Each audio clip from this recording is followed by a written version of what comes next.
Why, hello there. It's me, DaddyManThiccBoi, the biggest Cubivore fan in the world. Yeah, I know what you're thinking. What's a Cubivore? Well, allow my friend M4m4 to introduce you to what a Cubivore is with this fantastic review. I've already seen it. I think it's amazing. Probably the best video ever made, in fact. And you know what? You guys are gonna love it. I hope you all enjoy the video. So here, M4, take it away.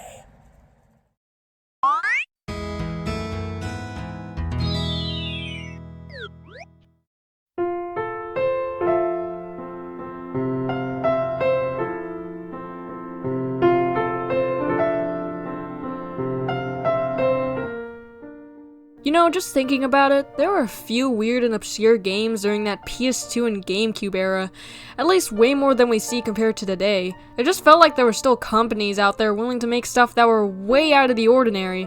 Some that come to mind for me at least include Ribbit King, a game where golf is replaced with Frolf, and Chibi Robo, a forgotten Nintendo series. I mean, just looking at it gets the point across. These games may have weird character designs and pretty out there gameplay mechanics that you did not see at all with other games for the generation, and they still stand the test of time in my opinion. But both of these games are for another day. What I want to talk about is this really obscure game, Cubivore Survival of the Fittest. I find it interesting that it was published by Nintendo, at least in Japan. Literally no one talks about it or even mentions it. In fact, I could only find a couple videos on YouTube and one walkthrough.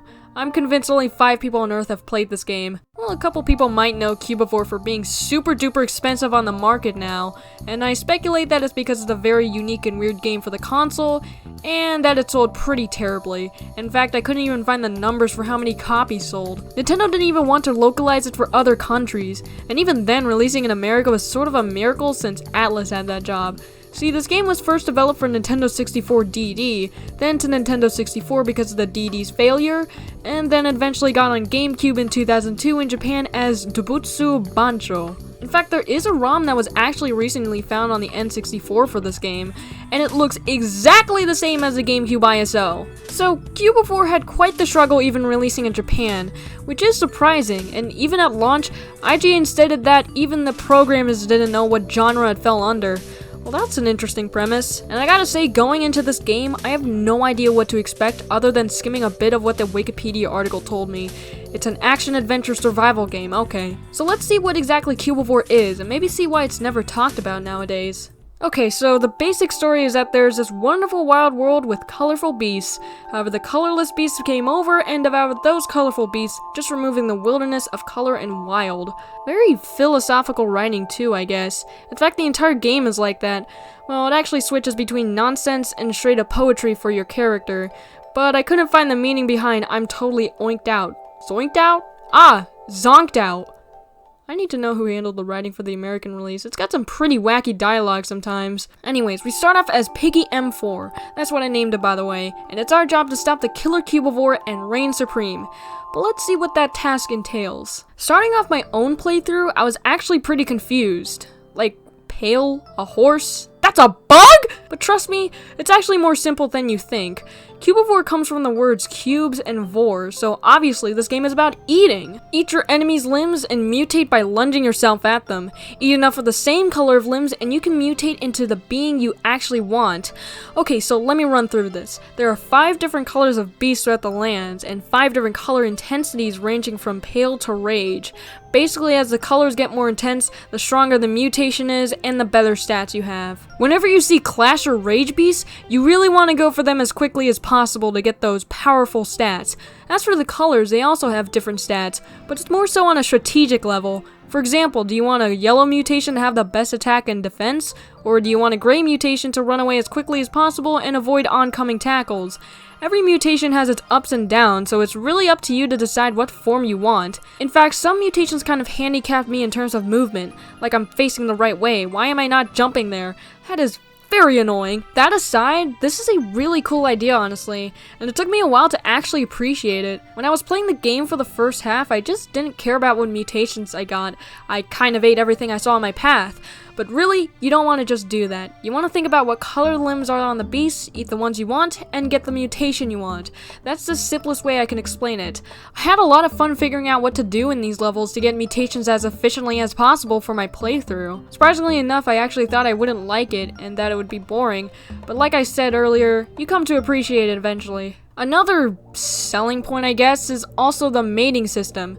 See, your character is really excited to meet females, and by entering these heart-shaped doors, you can mate with how many females depending on how many mutations you have gotten in your bestiary. You'll produce children, yes, children, which always have one more limb than you, and you can also choose whatever colored form you want too.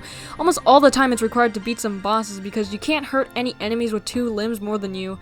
It's also kind of a good opportunity to get another Cubivore under your bestiary. So if you can manage it, you can go up to 6 limbs with 5 colors and 5 intensities. That means there's a total of 150 mutations in this game. Wow. And with 6 limbs, you have to match up all the colors you want 6 times for a successful mutation, and that can be tedious sometimes. I still like the mechanic though. And plus, you can use the fangs you unlock sometimes in the mating grounds to pull multiple limbs at once. I hope you're not confused, and I honestly know that what I said was kind of hard to keep up with. I guess playing the game for yourself is really what makes you totally understand the entire gimmick here. And I'll give it this, I've never seen this in any other game, and I'm willing to bet you haven't either. It's pretty obvious too that the designers gave the mutating system a lot of care. It's really neat and makes for some fun strategizing and planning. Moving on, your other goals in these levels and lands is to restore the color by eating wild bugs to access new parts of the stage. There's also some other collectibles scattered around like the love bits, which if you get 100, you can produce children with all females you mate with. I'll be big man on the mating grounds. Who you go, Piggy M4? Oh, littered around too are training grounds, which you can also use to upgrade your stats, including scars, horns, and humps that represent different things like attack and defense. But every now and then, you'll encounter one of the colorless beasts, which act as sort of mini-bosses since they are a lot harder than the normal enemies. They got some weird names too, like District Attorney Beast? What? Seriously though, I actually had quite a hard time with some of these. They can actually kick you in the asshole! Coupled with the camera, it can be genuinely frustrating. Not only do you have to keep awkwardly indenting the C-stick because they couldn't have adjusted it to work with analog, the camera can feel compromised during these fight segments. And let's mention Conman Cubivore for a second. I was actually stuck on this boss for 30 minutes. There are super tough clash and rage enemies all around where he is, trying to beat you up and distract you from the actual boss, and plus he keeps stunning you, and it's just very frustrating. There's more moments like that in the game where I feel like I spend way too long trying to beat an enemy because more gray bees keep chasing me, and my jump is absolutely terrible. These are probably the lowest points of the game for me. Like, why? You'll get a game over for sure, which surprisingly doesn't reset any of the beast's health on the map. Like, it just stays the same. I'm actually super thankful for that, but it's a bit strange. After beating colorless beasts, you'll get a new piece of raw meat, as the game calls it. These are kind of like slight new abilities, but they're just something like the addition to run or block. I guess they are really helpful though. The actual walking speed is pretty terrible. You're gonna need to get them too. They allow you to go into further levels and eventually become king of the Cubivores, which I'll get to later. And yeah, I think I covered all the basics of this game. It's pretty simple. You just mutate, mate, beat some bosses, and continue forward. Not much else other than that. Like I said, this game is actually more rudimentary than you think, which brings me to another point. I praise this game for having a well thought out strategy-based mutating system, and yeah, that's where most of the fun comes from. The actual gameplay is not that interesting at all, however. There's not much variety. I guess throwing yourself at beasts has a really good game feel though, like snapping limbs off like that is always really nice. However, the approach you use for bosses is always the same. I still had fun with the game, I actually did like it for what it offered, and near the end you're kind of a powerful beast who can plow through anything, and that's always cool. But I would have really loved to see the gameplay just be more fleshed out somehow. It's just a shame it's not the best. By the way, did I even mention the day and night cycle? It's a thing, and I don't know why it's a thing. When it turns to the next day, it doesn't reset the colorless Cubivore's health, which I guess I'm thankful for, but why is it here? Oh well, I guess it's not as annoying as Chibi Robo's day and night cycle. Also, can we talk about the graphics for a sec? They sure are unique and very N64 looking. Seriously, it's so obvious this was made for that console. Actually, the beasts themselves look kinda cool. Each color is very distinct and their limbs are like cardboard flaps, which give them some pretty unique and wacky animations. I don't know. The environments look primitive. Maybe too primitive. It looks like a tech demo for half the game, to put it bluntly. I mean, I could sort of get what the designers were going for, but not really. It's all blocky and sharp. See, I think Minecraft is good at this though, since it actually has good texture mapping, and it can form some beautiful natural landscapes and mountains, part of why Minecraft is actually an amazing experience. With Cubivore, this barely looks like a beach! These levels hardly look different in general, man. They constantly use the same colors and shapes. And also, what other game represents clouds as literal cubes with textures lazily put on? By the way, I thought this thing was a spaceship, but nope, that's the sun and that's the moon. I really don't want to totally disregard it, but I just don't know what the designers were trying to do. In complete honesty, it looks like this was the result of rushed development, which kind of makes sense to me, considering its history. I suppose it has its charm, but I can't really praise it nor dog on it. It's just a thing. Even with the simplistic graphics, the manual depicts the Cubivores as... Is this really worth $300? Once you're done, I guess, Piggy M4 is able to mate with the ultimate female. Let's go! Now we're reborn as a bear. This resets your life cycle and now you have to fight your way up to the top again, only to be eaten again. And now I'm a bird. Okay. I finally killed the final colorless Cubivore, and now we're ready for the final boss. Oops, I'm not king of the Cubivores after all. Wait.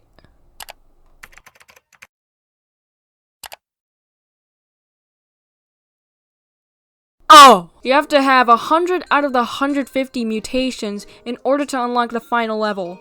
And I only had 39. You may think this is actually terrible, but restarting the game now is sort of like a new game plus, retaining all your horns, scars, and such. There's little enemy differences here and there, and generally more clash and rage beasts to mutate into newer forms you couldn't otherwise. Alongside that are these portals with a plethora of the same colorful beasts, once again incentivizing you to mutate even more.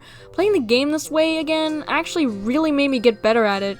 I was always strategizing what colors to combine by looking back and forth at the bestiary. It was pretty fun going back, slowly filling out my list, but I realized that the bestiary is only triggered when you're not near an enemy, so it's actually super irritating to pause and see no time for that! God, what a pain in the asshole! You know, I guess it's like how I was with Pikmin. I really used to suck at that game, but understanding what made the mechanics work really got me to get better at time management and planning. I'm still not great at the game. Once you get 100 mutations, you turn into a powerful 6-limb beast and are greeted with the final level. The first phase is just all the bosses you've seen in one room. Not that hard, actually. The second phase is where it does get hard. 4 Diva Beasts, which are super powerful. You need to take them out first. And the Killer Cubivore. I actually thought this phase was impossible, but I realized these items down here that I had for a long time actually restore all your health. So there we go! And that's the end. You get to hear a weird rock remix of the title screen that doesn't sound too great. Man, I remember when I was gonna make this review months ago. I actually had way more fun with Cubivore than I would have imagined. At first I was very divided on the mutation system, but once you play for more hours, it becomes apparent just how well thought out it is. I'd say this was a pretty good game, and yeah, it's extremely underappreciated obviously. I still had flaws with it, most notably the frustrating moments, and I feel like the gameplay itself could have used more variety. But hey, that's always what a sequel's for! We're never gonna see Cubivore again, are we? I'm not really hoping for a sequel. It's a long-forgotten game right with the others on the console, though I'd think it'd be interesting to see someone take this cool mutating idea and maybe put it in their game. It's unlikely though. Yeah, but I'd say I recommend this game if you're looking for something completely unique and different. Obviously, emulate it. That's really your only option. I'm not sure if people have $600 in their drawer. But yeah, this game also has its quirks and charms with its interesting art style too. I guess maybe that might be why no one talks about it. It just looks weird and really, it does. But seriously, give this game a try. I think it's worth setting up an emulator for, at least. Well, that's all I have to say on Cubivore. Maybe I'll review another obscure weird GameCube game someday. Oh, is that a tiny robot? Anyway, see you someday soon.